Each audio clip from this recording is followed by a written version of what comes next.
2,000 years ago, Rome ruled an empire stretching from England to Persia.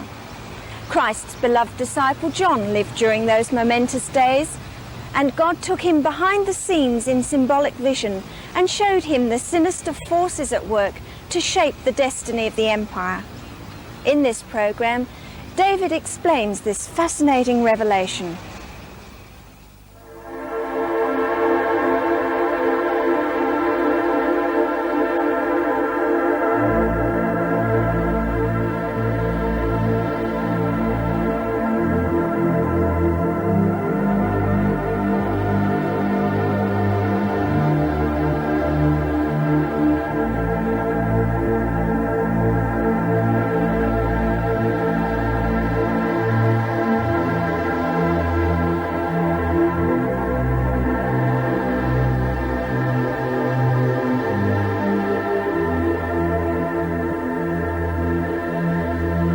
This is the Roman Forum, and this is at the very heart of the old Roman Empire.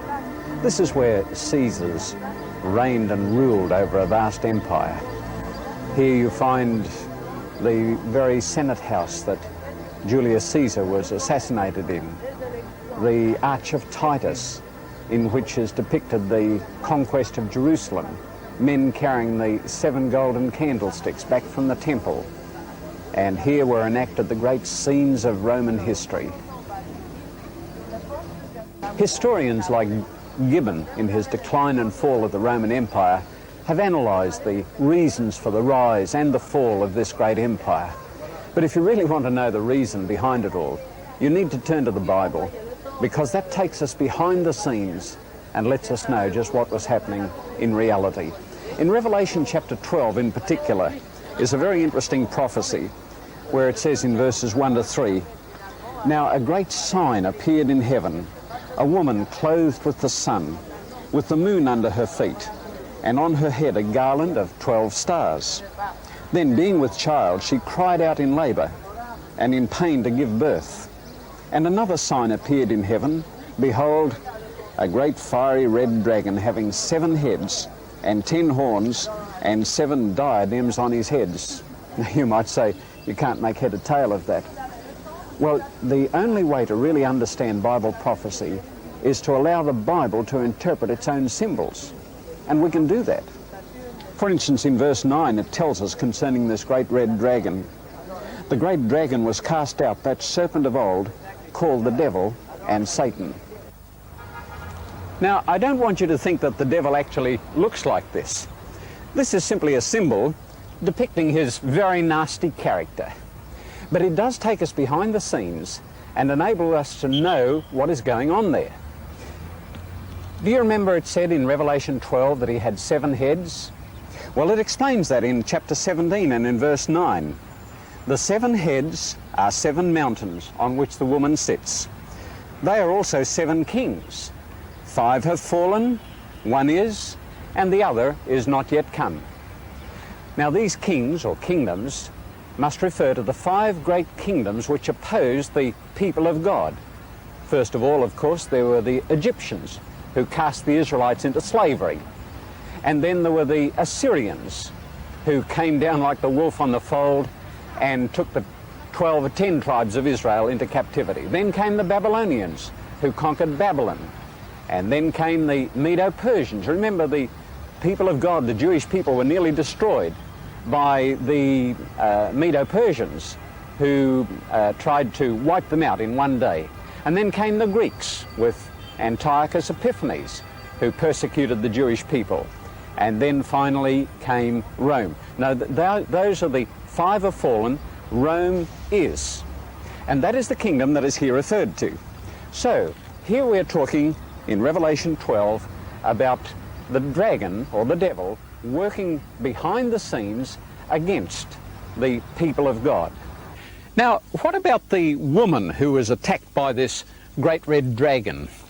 Well, in Bible prophecy, a woman represents a church, or the people of God generally. For instance, in 2 Corinthians chapter 11 and in verse 2, where Paul was writing to the Christian church at Corinth, he said, "For I am jealous for you with godly jealousy, For I have betrothed you to one husband, that I may present you as a chaste virgin to Christ. So you see, a good woman represents a good church, or the people of God. Now it tells us here in Revelation 12 and in verse 5, she bore a male child who was to rule all nations with a rod of iron, and her child was caught up to God and to his throne. Jesus Christ was destined to be the ruler of the universe, rule all nations. One day he will come again, and then he will be King of kings, Lord of lords, and he will rule all the nations of the earth. And he, of course, was the child that was caught up to God and to his throne. After his crucifixion and burial, he rose from the dead and was carried up into the highest heavens. And so he is the child referred to here. The woman is the church, or the people of God, into whose midst he was born.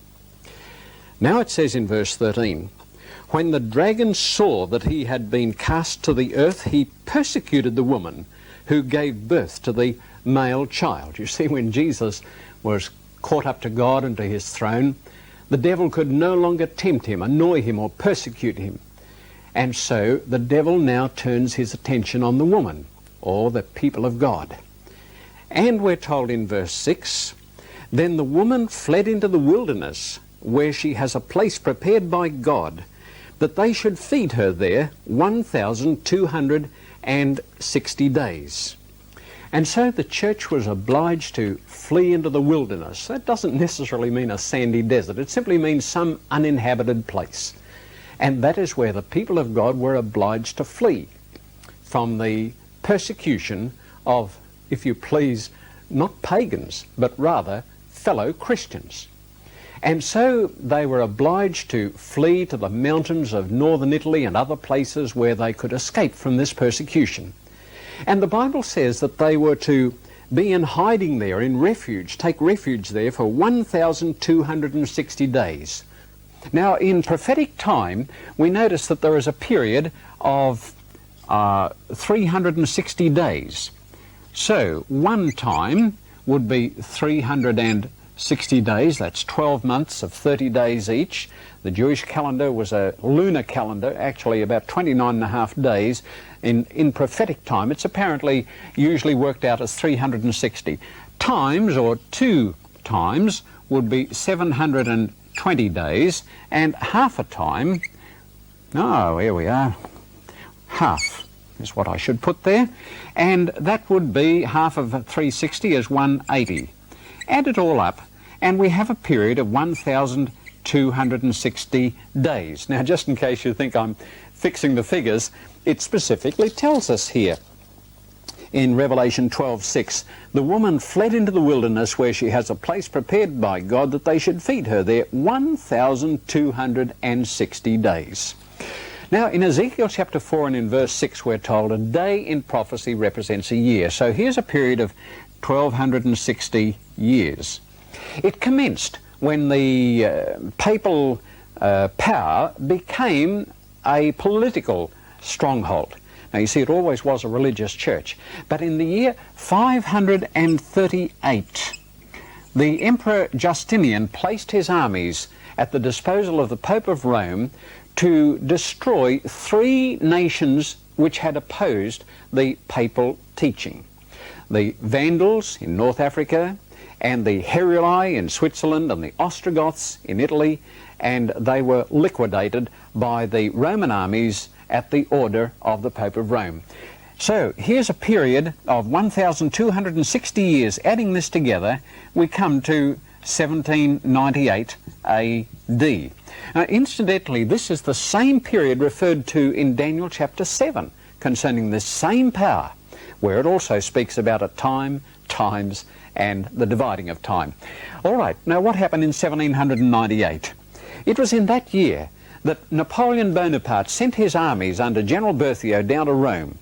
They occupied the Vatican, and took the Pope prisoner and exiled him to France, and he died there the following year. It looked as though the papal power was finished. Of course, we know it wasn't. And so here is a period of 1,260 years during which there were to be long centuries of terrible persecution against the true people of God. So the true Christians were to seek refuge in the wilderness, in the uninhabited places of the earth, in places where they could escape from their persecutors.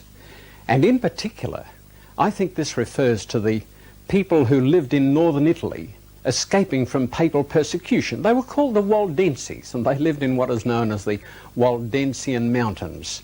It's a rugged place, and a visit there certainly makes you feel that you're in the uninhabited places of the world. And here they sought refuge. They were sometimes hounded and were obliged to worship in caves and in valleys where nobody lived. And sometimes their persecutors did catch up with them, and then they mercilessly put them to death. But these courageous people witnessed for God.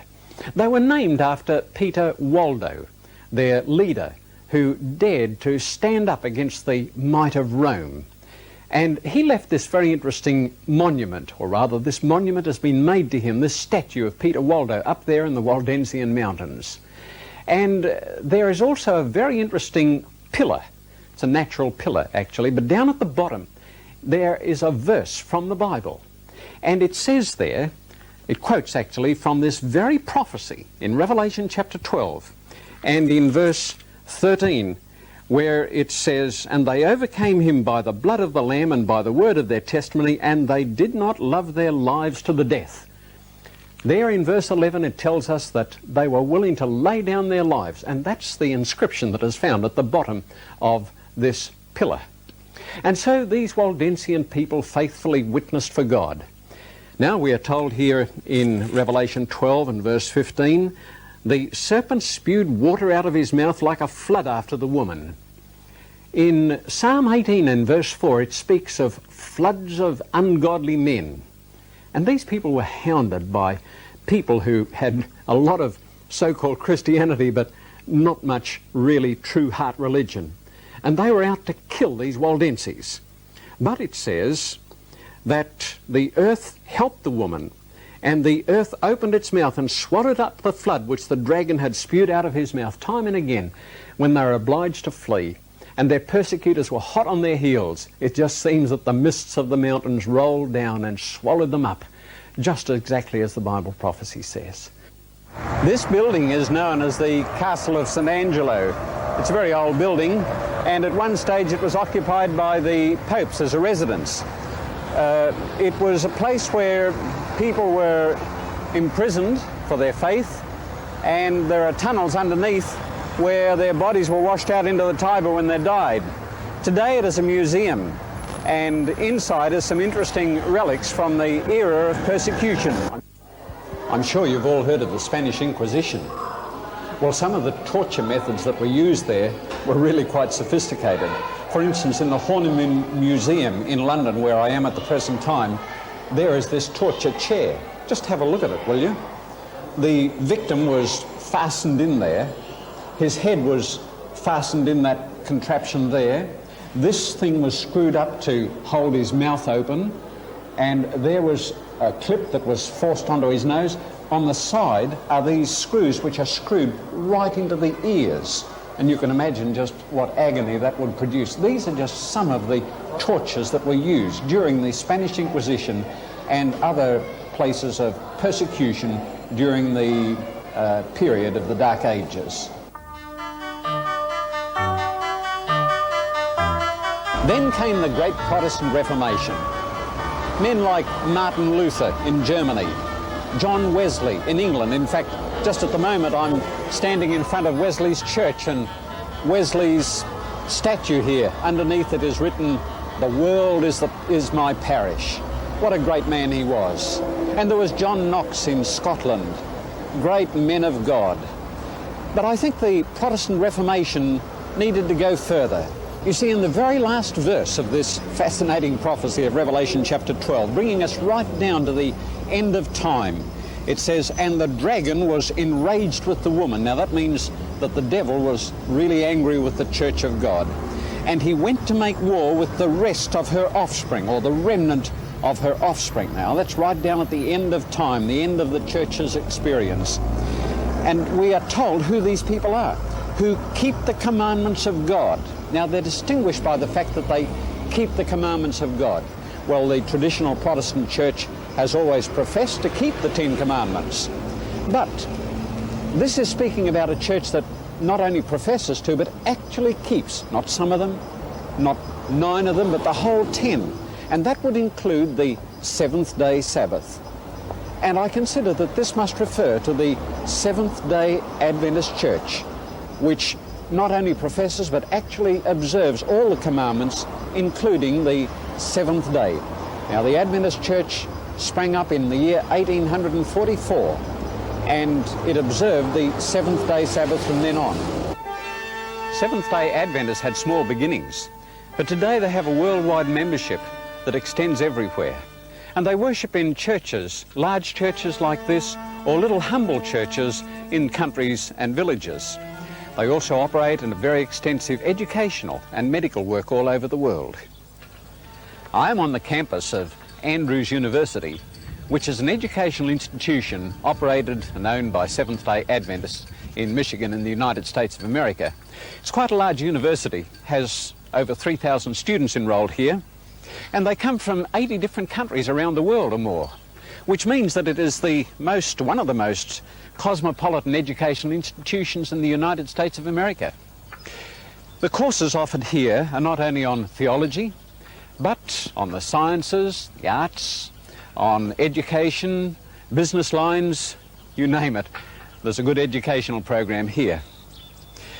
Not only do Seventh-day Adventists operate this university, there's some 80 colleges and universities around the world operated by Adventists, and some 800 secondary educational institutions and 4,000 primary educational schools.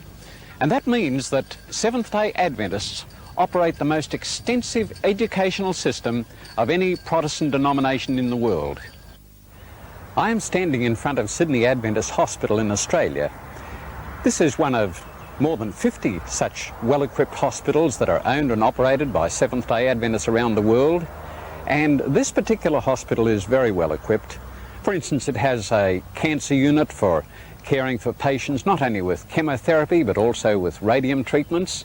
It does open heart surgery here, has an excellent department of physiotherapy and also hydrotherapy, you know, those good treatments, that hot and cold water that make you feel so good afterwards. And there is also a blood transfusion facility here. Now, Jehovah's Witnesses don't believe in blood transfusions. Well, Seventh-day Adventists do. And often it's a lifesaver. Of course, the blood needs to be well screened and tested, but often it can save lives. And so this is a church that is doing things and going places. And after all, that's what we should expect, you know.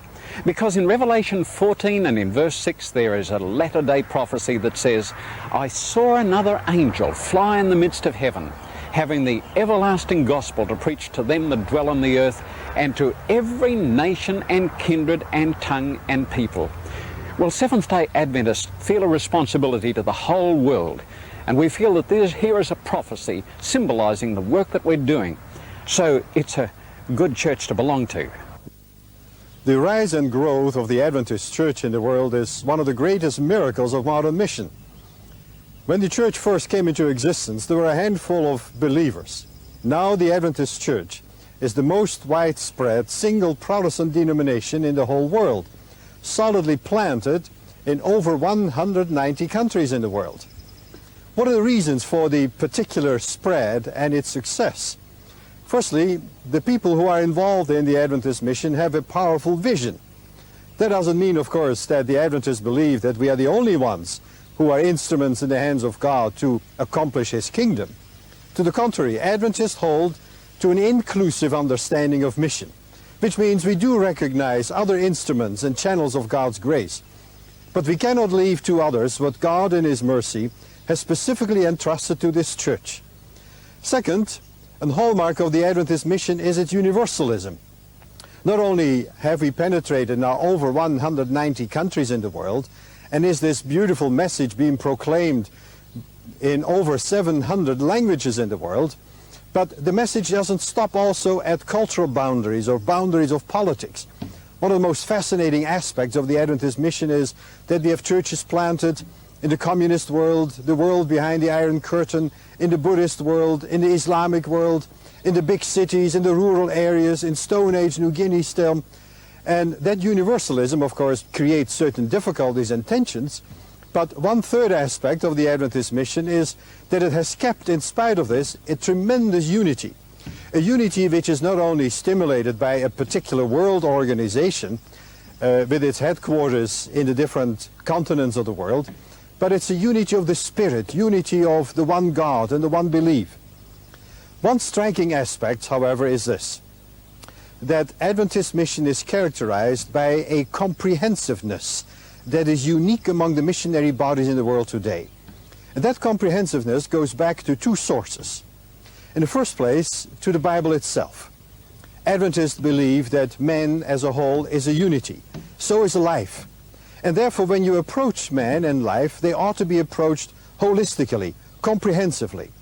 And that means that Adventist mission from the very beginning has not only been concerned about people's salvation, their relationship with God, sin, but also with how they live, what they shall eat and what they shall not eat, concerned about their education, about their health. So the Adventist Church from the very beginning has begun programs in agricultural development, in school systems. In many areas in the world it was the first where we started a hospital system. And the reason is, of course, this holistic view of man and life. Second is that it goes back to the founder of the Adventist mission, namely Mrs. Ellen G. White, who from the very beginning has always stressed that Adventist mission must be comprehensive. The result is not only that millions of people have found a new way of life, a new meaning in life, a new sense and direction in their life, conversion, salvation, with all the joy and the peace that it brings in a person's life, but also society at large has been strongly influenced by wherever the Adventist Church has planted its mission. In some areas in the world, for instance, laws became changed, even a constitution became changed as a result of the Adventist work. In other areas, a new work ethic, for instance, began to develop.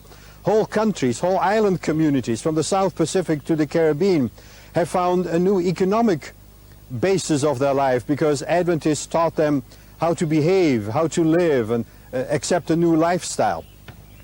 Adventists, wherever they worked, have influenced society in new agrarian and economic reforms. One of the most exciting events that is coming out of northern Ghana, for instance, is that whereas in most areas in the world, people are drifting out of the rural areas into the big city, where they crowd into the slum areas in the world, Adventists have had a great concern about it, and it started here an agricultural development program.